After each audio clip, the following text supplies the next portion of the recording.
There's a storm. Yeah. And we are going.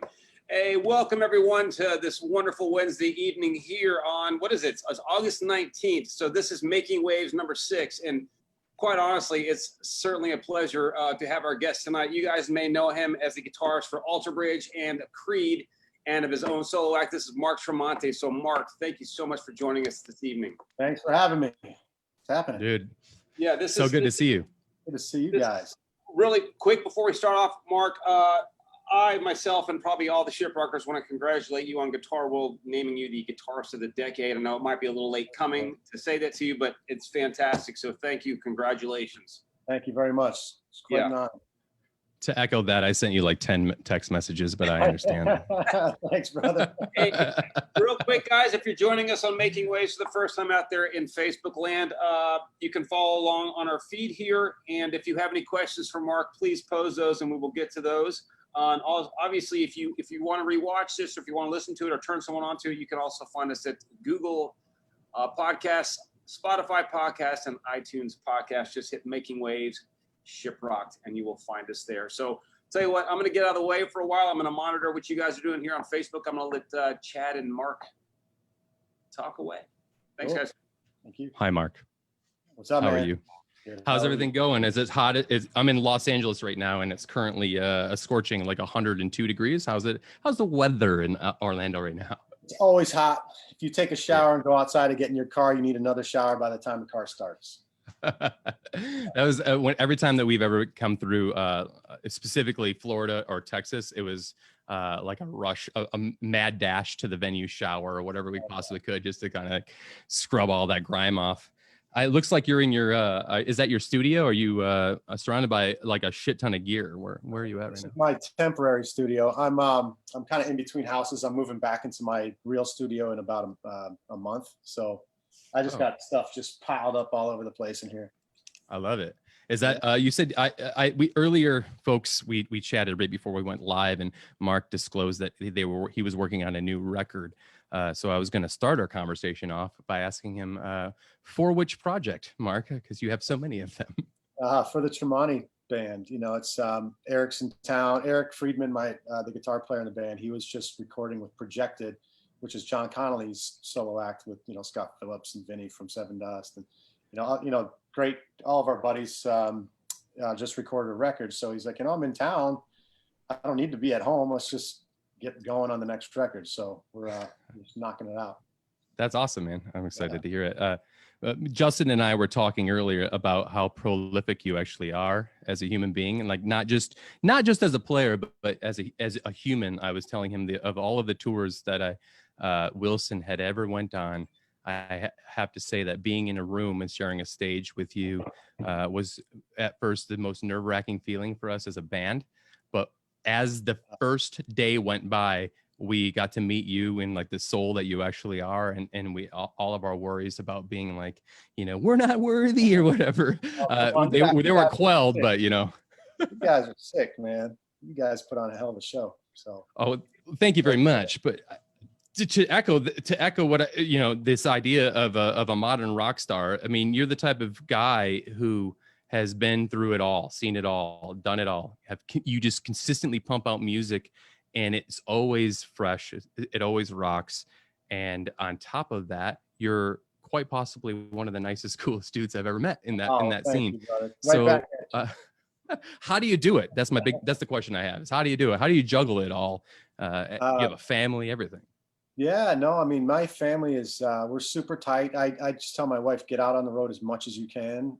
You always have the green light to come crash the bus. And I love it when they're out there. When I'm on tour with my wife and kids, it's like being at home or being on vacation with them. When I have to go 2 weeks without seeing them, it's a drag. But when I'm on the road, my kids and my wife aren't there, I'm working around the clock, just because I think that's, if I'm going to spend time away from them, I'm going to get as much as I can do done while I'm gone.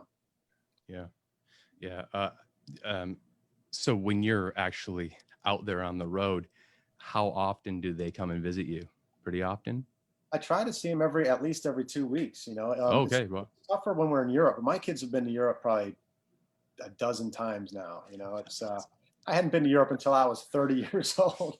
My kids, same. You know, My kids have been to Slovakia, and they've been to places where I didn't even know what it was. And they're pretty well traveled.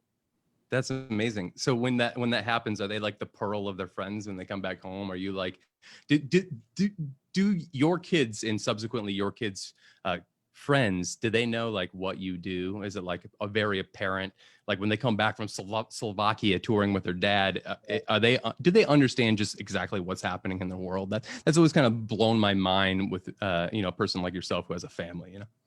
I think they're just starting to get it. They were so young before. They just kind of, you'd be playing a big venue over in Portugal or something. They'd be on their cell phone playing video games side stage. Yeah, no big deal. Just take a picture for the gram real quick. One of the funniest things ever was my little guy. I think when he was about 8 years old, had all his classmates had to put out this chart of the 10 favorite things that happened to him over the summertime. And I'm looking at my kid's chart, and I had nothing to do with his chart. He just filled it out. Number one was meeting Steven Tyler. Number two was seeing the final countdown played live. And then Wow. All these crazy things that that he just thinks are just every other kid gets to do these kind of things. And it blew my mind. I'm looking down that list like, man, you seem like you've done it all, kid, at that age, at 8 years old.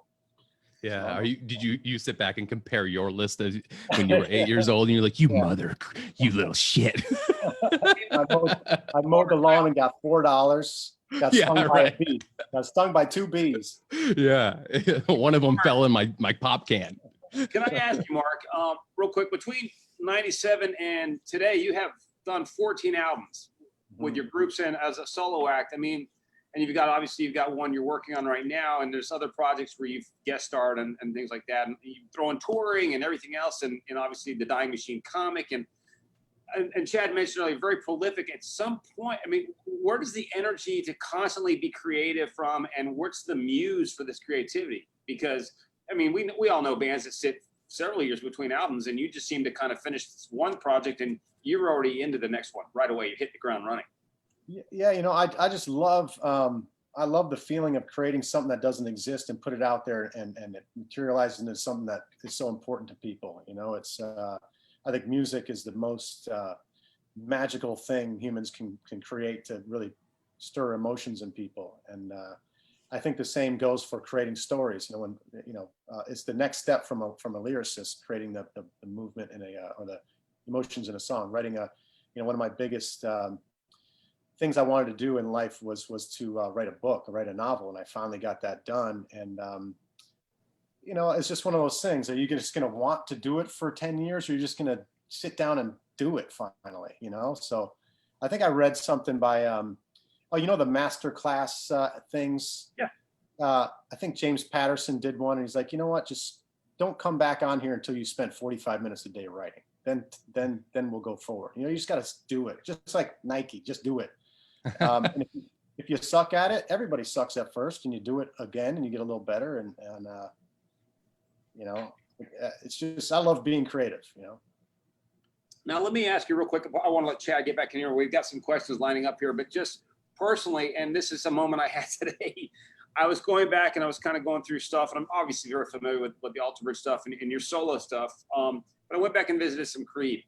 And when you guys wrote with Arms Wide Open, that hit me. I'm not a parent, but I can imagine being a parent, hearing that song and just getting my world emotionally crushed because of the beautiful sentiment behind it. When you walk away, and you guys have done several songs of this in all your formations of bands you've been with, when you write that song that is going to strike such an emotional chord, do you guys ever just step back in the studio after you hear it and go, oh my God, what did we make? I love it. I don't like writing songs that are just kind of, I want it to be very emotional, very angry, very happy, very uplifting, nothing in the middle. So those emotional songs about, there's only so many times in life you can write about becoming a father for the first time. There's only so many times you can write about losing someone that you loved. There's those times are not that you look forward to any of these things more than others. They're great catalysts for coming up with great lyrics and songs that mean a lot to you. And when you write a song that means a lot to you, it means a lot to other people. A lot of times. You don't write something until it gives you the chills. You don't record it. Yeah, well, thank you, man, because that song, 20 odd years later, almost, it's still hearing that stuff. So thank you so much for actually creating that thing. It's amazing. It's amazing. Thank you so much. Chad, I wanted to have it away, Chad. I have a question. Like, there's so many. You have such a rich history as not only a musician but a creative person in the arts. And there's so many questions I have about the comic book. So many questions I have about the novel, about you being a producer. So I don't want to overwhelm you, but I'd like to start with how you find yourself not only having the time but the energy and the vision when you start to take on that producer's role, and not specifically not even on your own music, but on somebody else's project. I'm certain you probably get a ton of requests to be a part of another act's record in that capacity or whatnot. But what really like drives you to get behind, to put that hat on, for another project in and of it when you're doing so many other things? I think it comes down to certain different things. Like David Ellefson reached out to me from Megadeth and said, I'm doing a solo record, would love you to do write a song with me. And so I said, absolutely. Megadeth was one of my favorite, probably 3 bands of all time. And so I just put on my drum machine at about 200 beats per minute and went crazy and wrote a song, turned it in, and they loved it. And to me, that's just, how are you ever going to say no to that? That's a complete honor to be asked by one of your favorite, one of your idols. So that was a lot of fun. And I'm glad when I turned it in, they loved it right off the bat. So that's probably coming out sometime this year, I hope. And then there's this band called Big Story that not a lot of people have heard of. We were on tour, and they were the first of 3 bands on a tour. And just one of those bands, you see them the first night, you're like, yeah, that band's great. Then you watch them the next show, you're like, man, that's a really great band. And you see it again, and you get their record, and you're like, man, that's a really great record they put out. So we stayed in touch, and then their singer Randy texted me one night at like 12:30 at night. I think he was probably drunk texting me or something. He's like, man, we should write a song together, man. So immediately I said, absolutely. I think you're a great singer. Your band's great. I love everything you guys do. So this is the first time a band sent me a musical template. They wrote all the music, and I got to write the melodies and the lyrics, which was awesome, because usually somebody wants me to play a solo on the record or write one of their songs. But just to write the vocals and melodies that's what I think I like to do best. That's my favorite thing to do, is write vocal melodies. So to be able to do that for a band with already having that sound bed down is fun. That's actually kind of what Miles does when he plays with Slash. Slash and the band kind of put together the music, and then Miles has to put vocals on top of it. So that's the first time I had to do that with somebody else's music. It's like a jigsaw puzzle. So when you're looking at it from the outside, right, you're looking at how you can create this perfect picture. And I would assume that's probably pretty exciting when you can see how the pieces fit together, and hopefully they listen to you. Yeah. Yeah, absolutely. Can't wait to record that. I'm sorry. This might be a good time then to bring in a question from one of our ship rockers, and actually it alludes to what you just said, Mark, about playing with Dave Ellefson. Is like, you kind of grew up loving Megadeth. She wants to know, who is your favorite guitarist or mentor that got you started playing? Gosh, when I was a kid and I saw Back to the Future, and Marty McFly just was killing it, and had, the dude broke his hand or sliced his hand open and it couldn't play, and he gets up there and plays some Chuck Berry and just kills it. That was about one of the most killer scenes of all time. And then soon after that, I think I saw Crossroads, and, Steve Vai just murders the guitar, and everything about that movie I love that. It's one of my favorite movies ever. I think those 2 movies, and the fact that my older 2 brothers were upstairs listening to my older brother Mike was listening to Van Halen, Ted Nugent, and Kiss most of the time. So you had these very the guitar players really stood out in all these bands. And then my brother Dan was into the darkest, nastiest stuff you could find. So at the time he was into Venom and Slayer, and I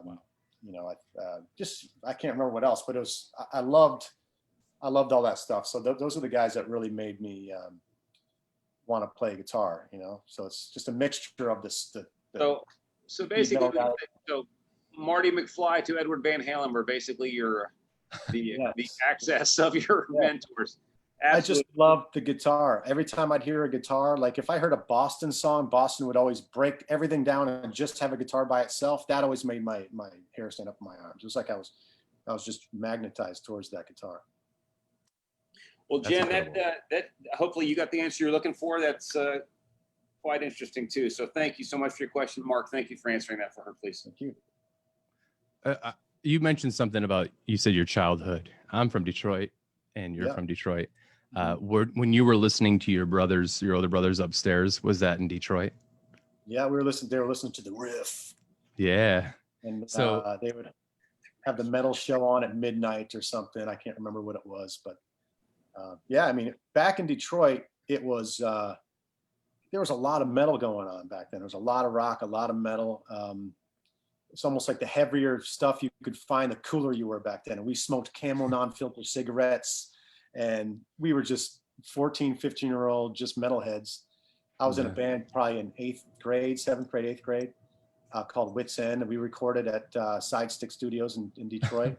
And then my parents moved me down when I was a sophomore to Orlando, where nobody even knew who Metallica was. So it was, dudes would come, you know, when I was in Detroit, people would drive into school with Slayer jamming on their stereo. When I went to Florida, it was CC Music Factory. Yeah. You know, it was. Wow, it was that's a paradigm shift, right? Yeah. Right. How old were you when you said when you moved down 8th grade? I was 15. I was sophomore in high school. So was that because your whole family left, or did you get in trouble from all the heavy metal music and they shipped you down to where CNC Music Factory resides? Well, my parents moved and my two brothers stayed. So I had two older brothers, and when I moved, my one brother was getting into his senior year, so he stayed back in Detroit with my grandparents, and my brother Mike stayed as well. I think he moved to Milwaukee or something, and I was by myself for the first time in my life. So it was probably one of the worst years of my life because I had no friends. I didn't fit in with anybody. I went to a school where kids wore ties. And there were all these, it was a little private school. There were all these little rich kids, and none of them went out of their way to say, hey, sit next to me at lunch. So I'd go outside and smoke cigarettes in the parking lot and angry at the world. But when I was beat at on home, kids as they were coming. Well, I would go home and I would spend all the time in the world with my 4-track, my drum machine, and my guitar, and I learned how to be a songwriter. You know, that was 1 year of loneliness. That, you know, I wrote the song "Shed My Skin" about that year of my life. Okay, yeah. Right on. So hold on. Did you just say that you wrote that song about this year of your life while using, I would assume, a Tascam 4-track and like what did you have, like an old 808 or a Roland drum machine? What were you rocking back then? I got to know a bit. I had Dr. Rhythm. Oh my God. Yeah. The 4 with the 8 pads or whatever. Yeah. Oh yeah. Yep. Oh yeah. I loved it. And there was like I never was smart enough to program it. I would just use the preset like metal pattern, you know, whatever it was. Yeah. But I wrote the song years later about that time. Yeah. That's phenomenal to hear. So while you're down so let me get this straight. You're down in Orlando at this time, right? Correct? Yeah. Okay. So Orlando, by yourself, essentially, suit and tie school, smoking fucking non-filtered cigarettes outside of it, beating on kids and going home and just like essentially doing a version of Metallica meets Run DMC with the Dr. Beat and the Tascam 4-track. And little did anybody know back at that high school that they were going to be messing with the big dog. No, nobody messed with me. I wasn't beating on anybody. Nobody messed with me. It was just kind of nobody went out of their way. Nobody was, you know, you just want to tell kids now. I tell my kids, if there's a new kid at your school, introduce yourself, introduce them to your friends. Because those are some of the worst times ever, being a new kid in school back then, and nobody would go out of their way to do anything. And, you know, I used to have my brothers in school. So this is the first time I was really just out on my own. So it was a shitty year. So, but, you know, it became a good year for me artistically. So maybe on the flip side of that coin, you should maybe tell your kids, like, ignore those new kids at the school, because they're the ones that are going to be rocking the free world coming up. Right. Hey, I'm going to chime in. Chris, one of our ship rockers, Mark, with the new album, is there going to be a different kind of vibe on the new Tremonti record? Are you going to do something different? Are you going to kind of keep the flow of like Dying Machine? No, there's going to be different vibes for sure. I mean, my manager was over.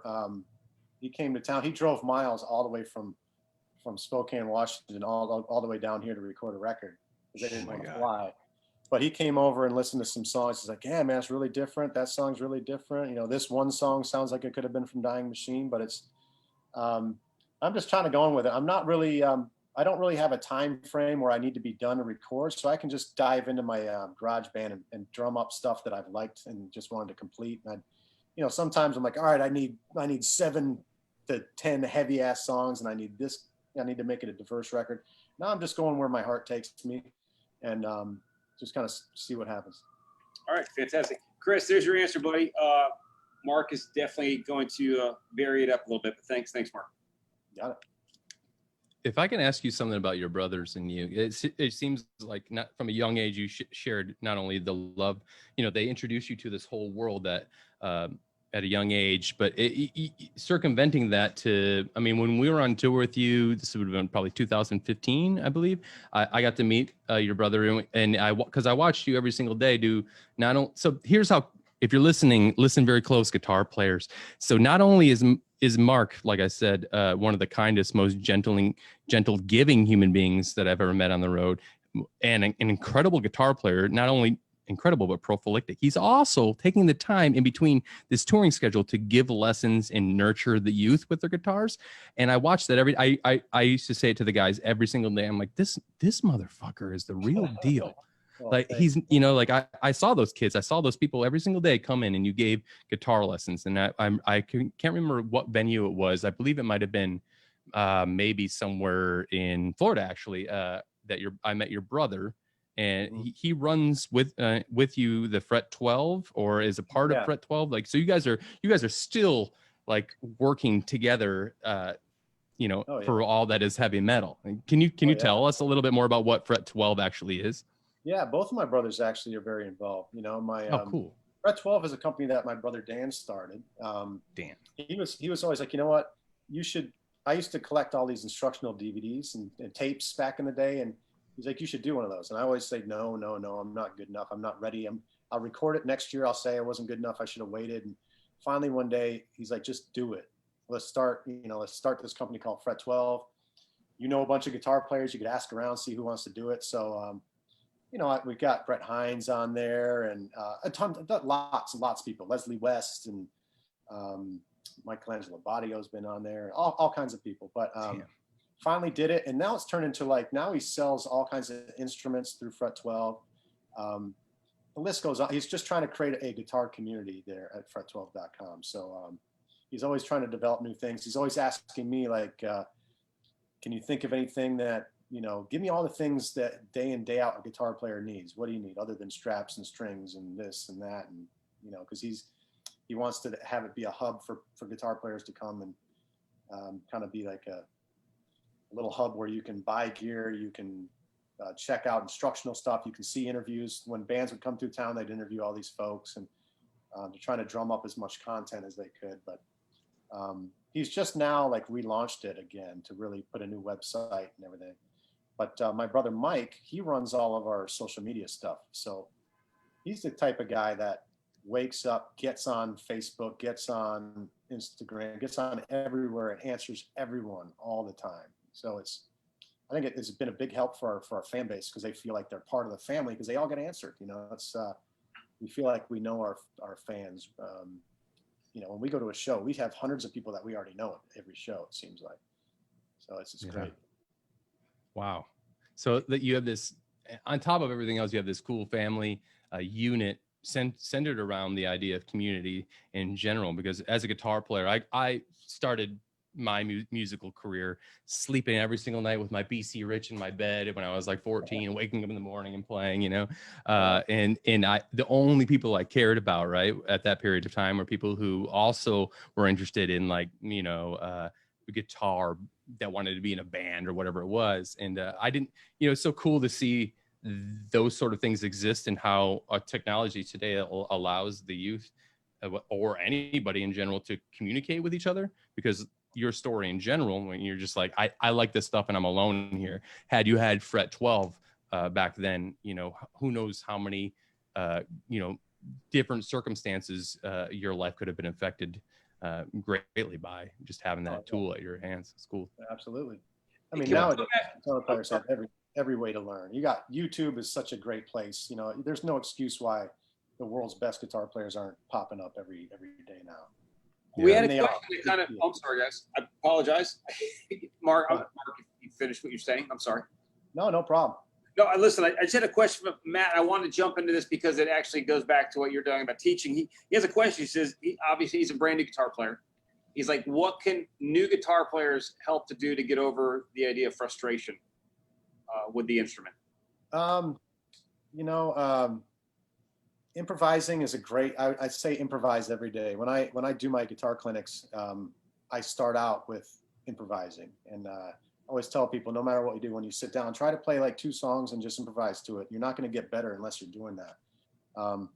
Don't fall in the trap like I did for so many years by sitting down and playing one lick until you got it for a week straight, because then you become a stiff player, I think, and you're not being able to express yourself as much as you would if you're practicing your improvisation and your feel and your bending.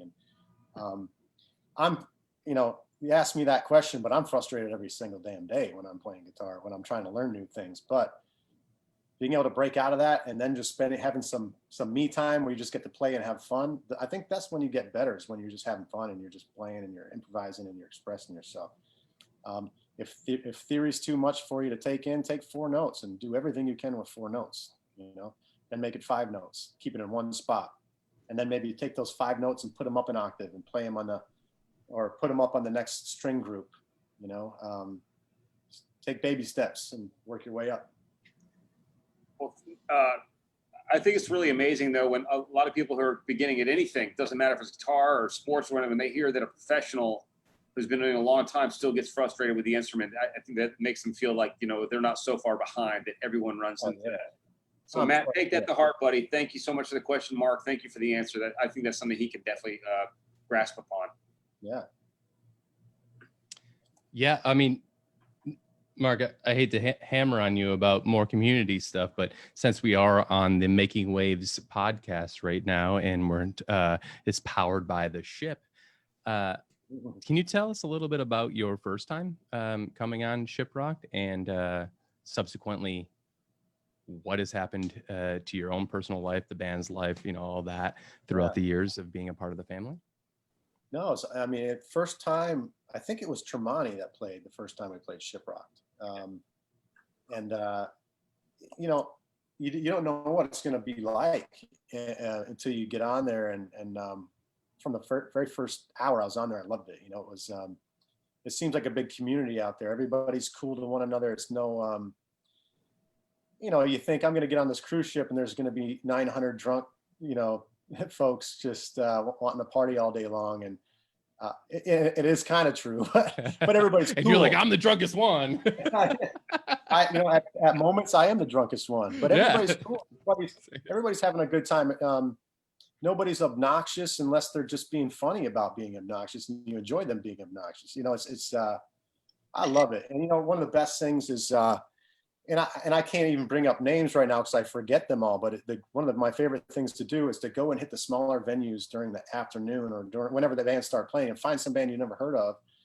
And every time I go out, I'll take the flyer of the list of bands and I'll pop on YouTube every band I've never heard of before, and I find some hidden gems in there, and I'll just go and find them. You know, I love doing that. That's incredible.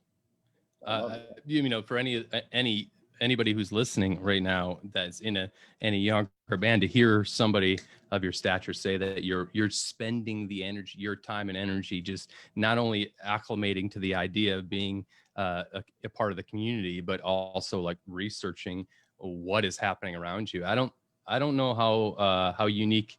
I don't know if you know how unique that may or may not be, but to hear that as like a guy who came up just waiting and hoping and praying that one of my idols ever listened to my band, to know that that's a potential, that's a massive motivational tool, man. We all love music. That's why we do it. Yeah. Because we've always loved music. And then you're not going to get on that boat unless you got some skills of some sort, you know? So you're not just going to run into some shitty band around every corner. You know, people earn their way on that boat. People earn, you know, anywhere in the music business, if there's a band playing outside of their hometown, they've earned it, you know? So I hate to hear anybody talk any kind of trash about any band out there, because it's harder than ever to make it as a professional musician right now. And when you're out there and you're doing it, like getting on Shiprock, that's a huge accomplishment. So every band out there deserves to be checked out for sure. I think that's more, I think you hit upon it. I think the people come on Shiprock, they're very versed in music.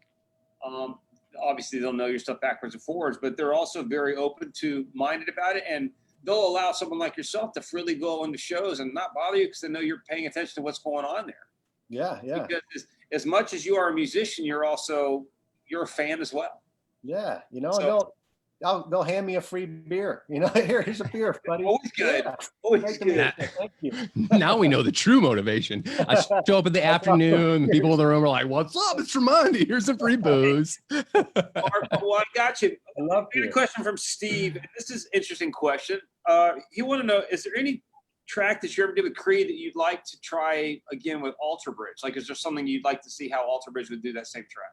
No, we never crossed those lines. Okay. You know, we when we started Alter Bridge, we made it a hard struggle to make sure that we stood out on our own. Yeah. And when we put out that first record, people called us Creed Part 2. You know, Creed was just another singer and all that nonsense. And then we came out with Blackbird, and all that went away. By the time we got out with AB3, we were just Alter Bridge. We were no longer the dudes. You know, yeah. The Creed thing kind of went away, but not that we're running away from. It's just a different thing. You know, it's Miles and Scott are very different people, very different singers. Scott's not going to go around singing Alter Bridge songs. Miles is not going to go around singing Creed songs, you know? Right. No, yeah, I kind of figured that was the case, but you know, we want to, certainly people want to, it's in the back of their heads. Yeah. Do, you know, such and such, but no, thank you. Yeah, it's funny, just looking at your output, and I would realize, why would there ever be a need to ever do anything like that? Because you have so much material from the acts you're working with at that time, be it yourself or Alter Bridge. That's like, we've got a lot here. We're good. Yeah, no, people want to see Creed sung by Scott Stapp, you know? People want to. Absolutely. That's the way it's meant to be. Hey, Chad, can I sneak in another quick question? Of course. This comes from Stephanie, and this is going to kind of go back to the writing aspect. When you're doing the book when you're doing your book, is there any authors that are inspiring to you for writing? Oh man, so many.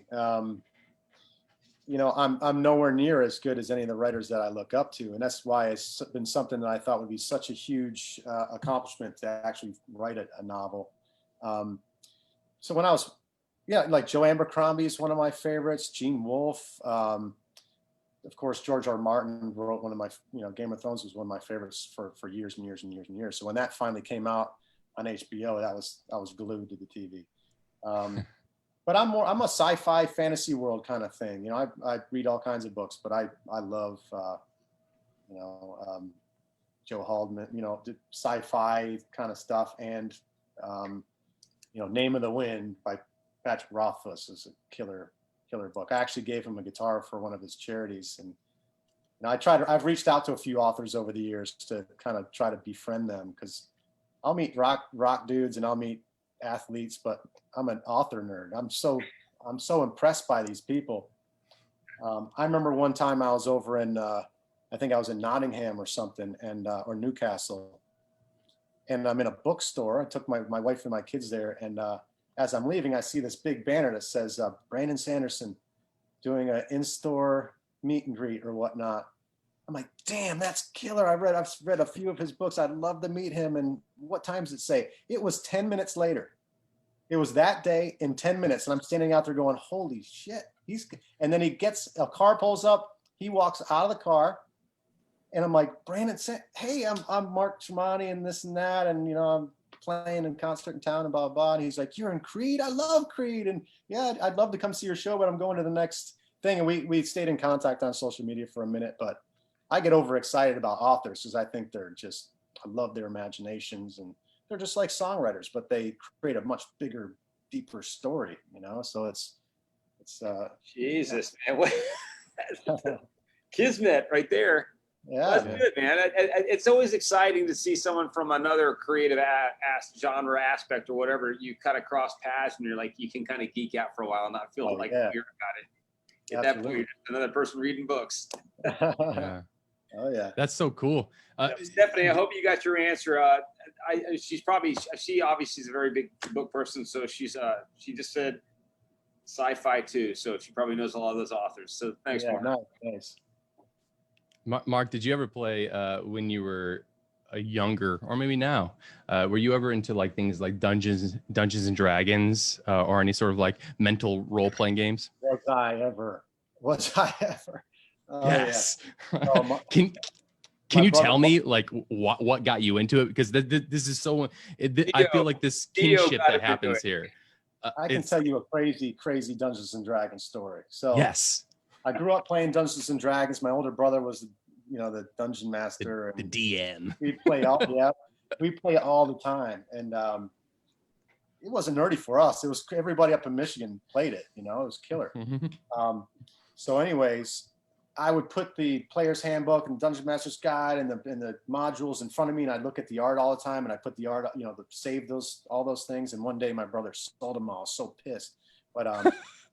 But anyways, I go into the Paul Reed Smith office, and he's got a dragon on his wall, and it looked like Dungeons and Dragons art. And so I'm like, Paul Reed Smith, what is that piece of art on the wall? He's like, well, that's a famous Dungeons and Dragons dragon artist painted that for our guitar, for like a design for our guitar.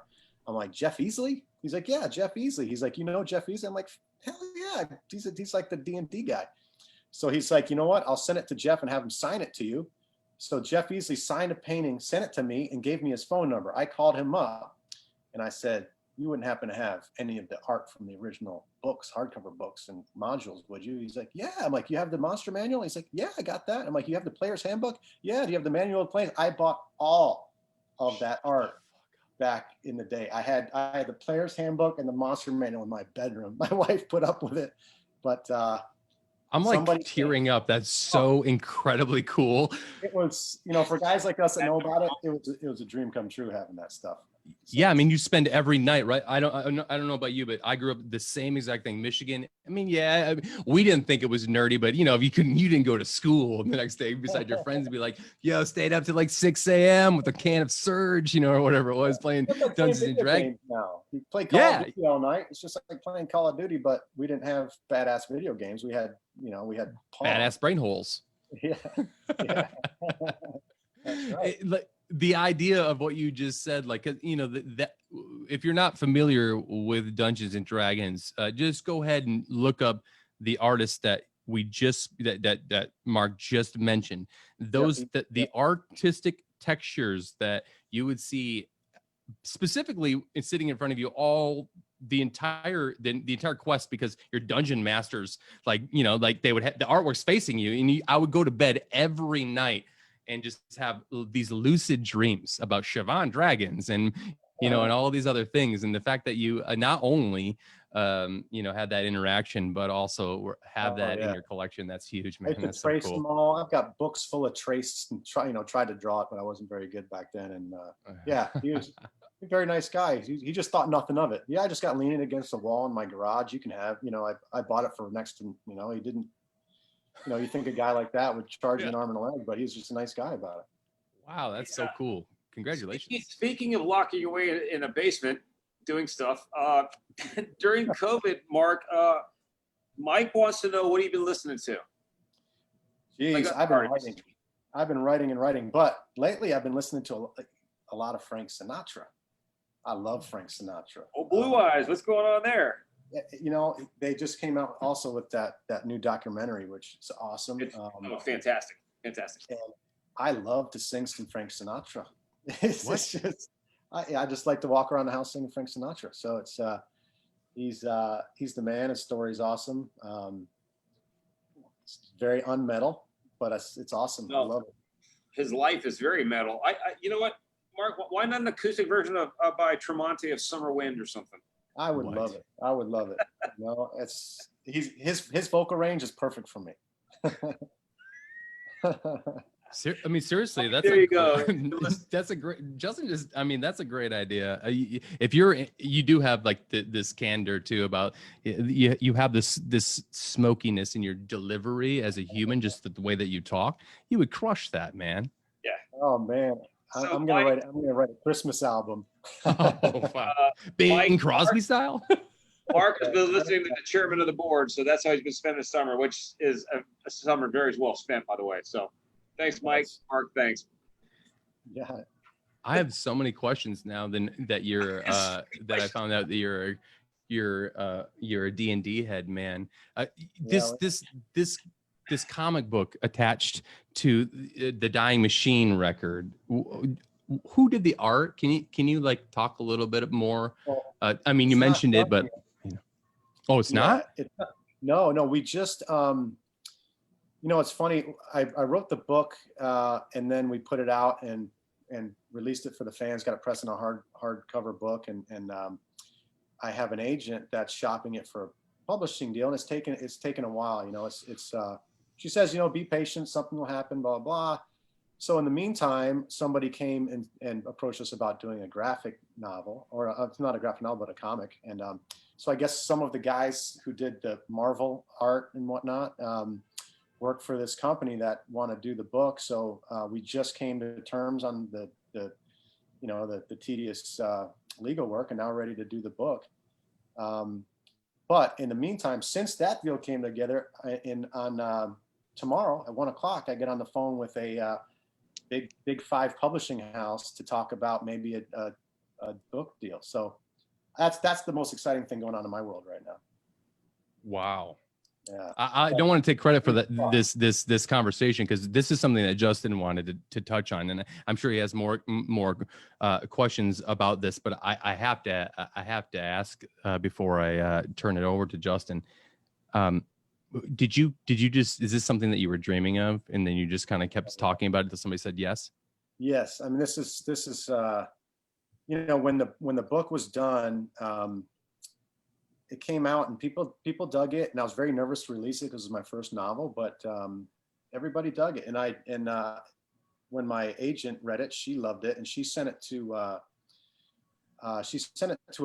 man who has done so many TV deals, and he loved it. And I was so excited. I'm like, I have a writing agent, and I've got this guy who does all these TV deals, and he's trying to push it for a TV show.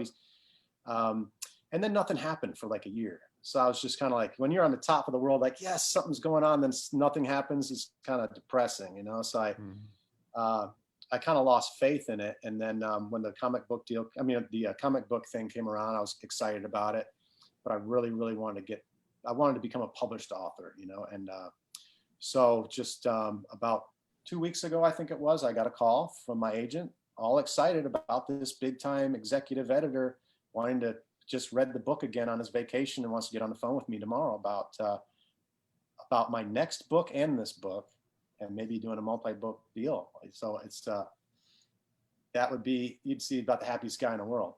Yeah. Yeah. Wow. Yeah. Who knows? That's Fingers cool. crossed. Mark, I got every finger crossed. The idea of a book, and obviously when you get to that point where the books start coming in, and then you've got this concept, as you start going, well, wonder what this would look like as a Netflix show or a series, or is that something that's on your mind, or It wasn't. I try to come up with some imagery for it, but it wasn't until one of my friends is like, yeah, he was friends with the guys who did what the big Marvel movie, Endgame or whatnot, the brothers. Yeah. He was like, yeah, man, you get me a good copy of the book, I'll send it to the brothers and this and that. So then the book starts getting more and more theatrical, more you think of that, you think of how it looked on the screen. And so when the book got turned into this company that does all the TV stuff, they loved it, and they got me all excited. I think they've had meetings with all kinds of folks. Nothing's landed yet, but they're like, you know what? In the TV and in the movie business, you get 99 no's before you get a maybe. So you just got to be patient and see what happens. Speaking of visuals, Lenny asks, is there ever going to be a Tremonti DVD? You know, maybe, hopefully. You know, we recorded a DVD. I think we recorded it in Manchester, and there's a great show. We did a real long set list. And then I think when I saw the footage back, you know, I just felt like I could do better. You know, I was singing like a caveman in the show, and I want it to be, now I'm using in-ears. I never used in-ears until this last Alter Bridge tour. Oh, wow. And I feel like my vocals are much more controlled and much more on point, you know, and I don't want to put out a DVD before, you know, so we'll see what happens. That's interesting, Mark. So you just, if I, as from fellow singer guy, you've, for your entire, how long, so you're saying like 2019, this last Alter Bridge tour, this is the first time that you put some in-ears in? Yeah. And you got to have that awkward feeling with yourself for the first time ever, where you're like, this sucks so bad. It sucked really bad first. But all of those years, man, you just been blasting. Wow. Oh, yeah. I was the only guy out there, just but you know, Miles over the years would get more and more, you know, he used to be in the center of the stage. Now he's the lead singer who's on the right side of the stage. I'm on the left side of the stage, and the bass player's in the middle. Brian's in the middle, so he wouldn't have to be around my loud guitar monitors. So, and then now he's turning off the side wedges on his side, so nothing gets into his microphone. And you know, so I'm like, you know what? I'm going to try to be a good guy and do it for the band. And I waited until we had a month or two break between tours, and then I came back with in-ears for rehearsals. And Patty, our monitor engineer, is one of the best at dialing those in, and now I love them. Now I'm down with it. Yeah, that's awesome, and that's so hilarious to think about the singer like just boxing you out. You know, like the idea is like, you know, I'm just gonna go over here, and he starts shutting down things. It's like, this motherfucker's gonna get in-ears. I don't want to be the guy that has to push him over the edge. But I just start feeling like an asshole because I'm like, I'm just gonna play loud. That's what I do. Yeah. You're gonna laugh, but I just got 4 requests in a row. I think everyone kind of dogpiled each other, going, "Hey, Mark, can you play us a riff?" Play a riff. Oh, Are you man. plugged in there?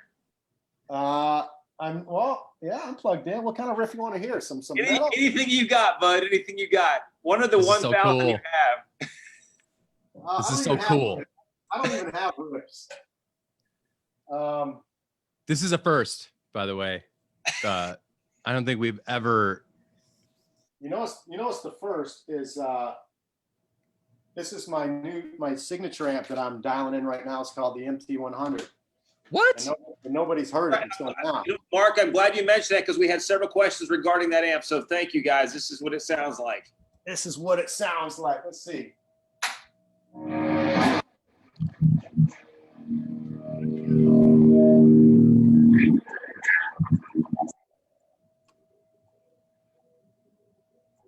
No, can we?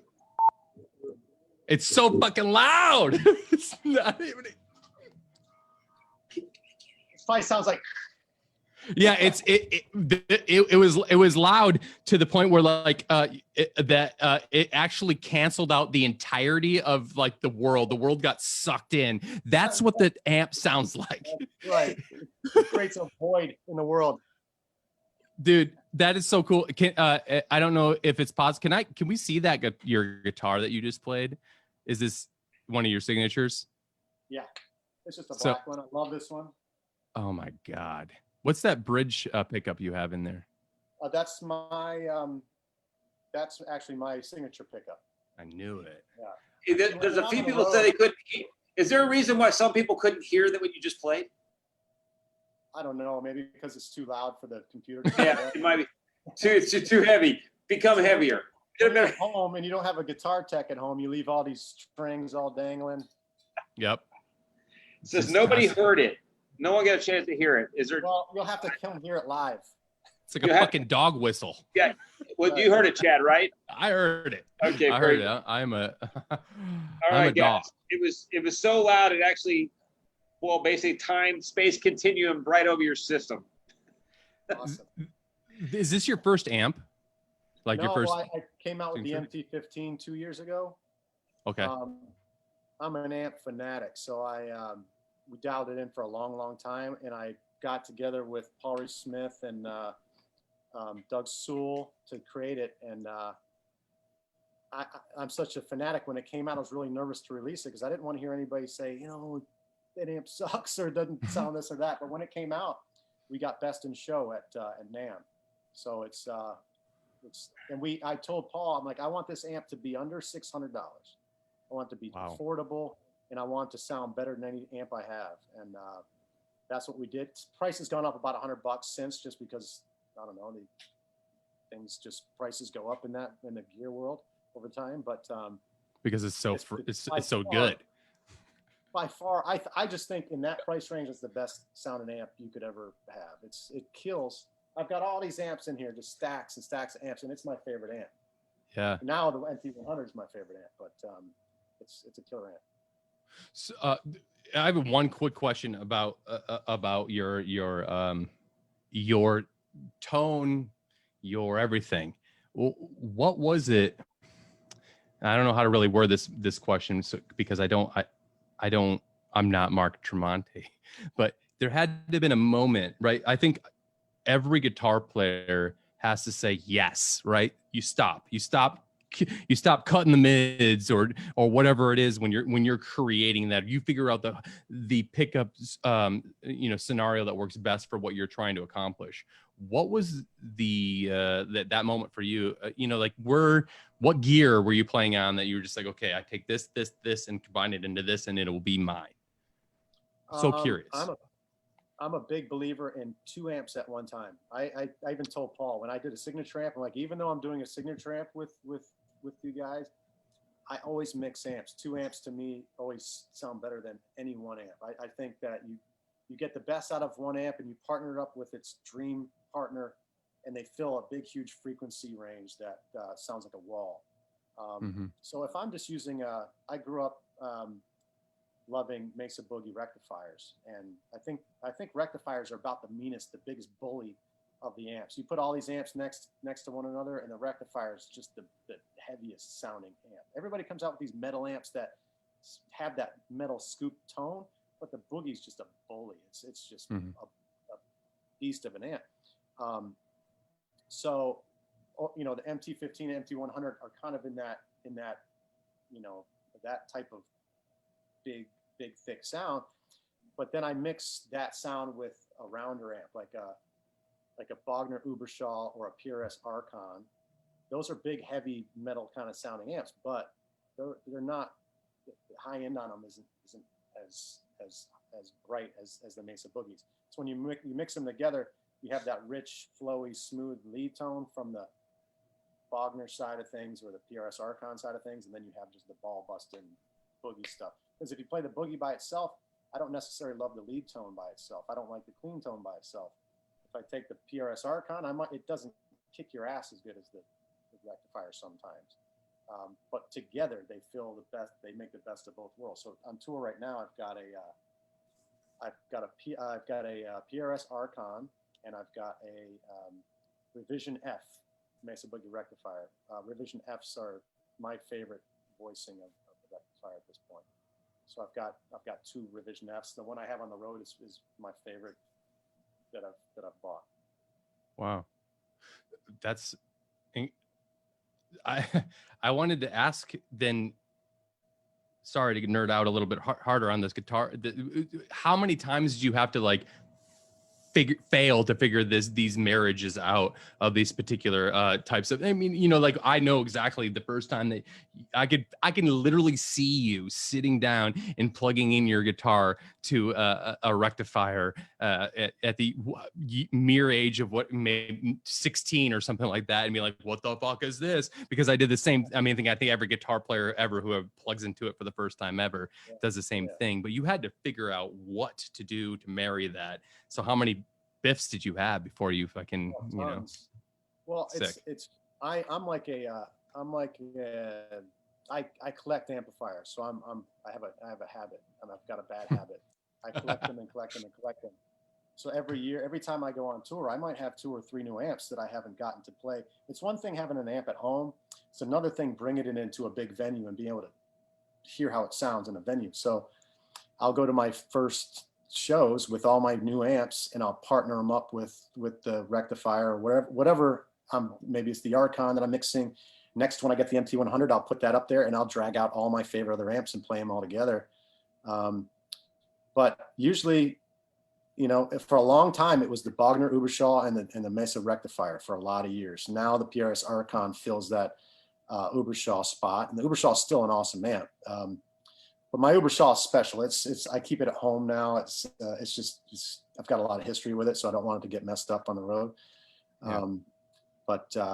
Yeah. Every tour I go on, I just bring out my new amps. So I've got some new amps coming by the Omega Amp Works guys this week. So I'm excited to play those, and everybody who plays those amps say they're incredible. So I can't wait to check them out, and I'll bring those out for the next show and see how they work. Nice. So is Joey still doing front of house with you guys? Yeah. Oh yeah. Is day one like just absolutely a fucking nightmare for Joey? He's like, Joey's cool under pressure, man. He's he is like a cucumber. He's a pro. Yeah. Like a cucumber. Yeah. He's cool. He's cool under pressure to me. I'm sure back behind the scenes he gets stuff done. But I love when Joey's behind the board, you know you're gonna sound good. He's about the best sounding mixer I've ever heard. Spent a couple of months with you, and I can agree every night. Mark, we have a lot of musicians and a lot of players on tonight watching, and we've got one of them, Brian. He says that one of the best things about Alter Bridge is your bridge transitions. Is there any songs that stand out for you, where the bridges that you like? Yeah, I mean I always when I'm writing a song, I want to make the bridge the best part of the song. I want to be that one part that happens that you never hear again, that maybe you hear it on the outro of the song, but that part that keeps you coming back to listen to that song again. It's the most emotive, the most epic part of a song. And yeah, bridges are definitely sometimes overlooked by some bands. You know, sometimes they're just a transitional piece just to get back to the last chorus, but I like to make them the climax of the song. Thank you, Brian. I hope that satisfied. That's incredible. I love hearing that kind of speak. It's fantastic, Brian. I hope you enjoyed that as well. Chad, we've had Mark here graciously for an hour. Anything else you want to add? No, I mean, not that I'll just give him a call or something and ask him more about Dungeons and Dragons. But the idea of learning this much more about you just furthers that, you know, the earlier sentiments that I had made about you being not only an incredible prolific player from Detroit, but also a super cool dude. But now you're into Dungeons and Dragons and novels. I geek out on fucking comedians, you know, like that's my thing. So you just the layers of your onion are vast, my friend. And I just thank you for taking the time to talk with us, you know. Thank you. One last question from Kim, and I think it's probably a good one to end on here. She wants to know if Alter Bridge is going to reschedule dates for 2021 that obviously got interrupted this year. Yeah, if it were completely up to me, I would just start off where we left off and keep touring through the whole rest of the year. But we'll probably end up doing half a year again with Alter Bridge before we switch gears, because that's Miles just recorded a solo record. I'm recording a solo record at the end of the year. I'm sure Miles is going to have to do some Slash work. But we're like I said, we'll probably put in another 6 months of Alter Bridge touring. We wanted to do 18 months of touring on the record. This is our first. This is probably our most successful record to date, and then we didn't get the tour on it, so we're all disappointed we didn't get to really see this record through. You'll have some time then to write that novel. There you go. Yeah. For sure. Guys out there, we've really appreciated it, and you've been so gracious with your time tonight. Thank you so much. Guys, if you want to help out the crew from Alter Bridge, you can go to alterbridge.com and buy a special crew shirt there that'll help out the road crew while we're all kind of dormant right now. You can also go to tremonti.com to pick up apparel and any of his music. And there's a lot to choose from, guys. So, by all means, keep supporting these artists. They're fantastic. Mark, thank you so much, my friend. This has been fantastic, and I hope everyone. I learned certainly a lot, and this has been a great evening. So thank you so much. Thanks for having me. Absolutely. Dude, thank you so much, man. Absolutely. So good to see you. Wish I could say I'm going to see you in January, but that's I probably. know. I might show up at your front door. Who knows? Hey man, Or what's school fun? visits. Yeah. So, hey guys, real quick out there, remember we'll have another Making Waves every Wednesday going forward here. So we'll be announcing the next one this weekend. It's going to be amazing. This one has been fantastic, and if you guys are a guitar player and you want to see this again or listen to some of Mark's stories or some of his gear, by all means, you can go to all the podcasts we mentioned, iTunes, Spotify, and Google. And you can also rewind this show on Facebook for about 48 hours.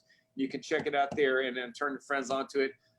Again, buy Walk the Sky, buy Dying Machine, buy anything that's got Mark's name on it. You'll certainly be paid back in spades. Thank you for everyone.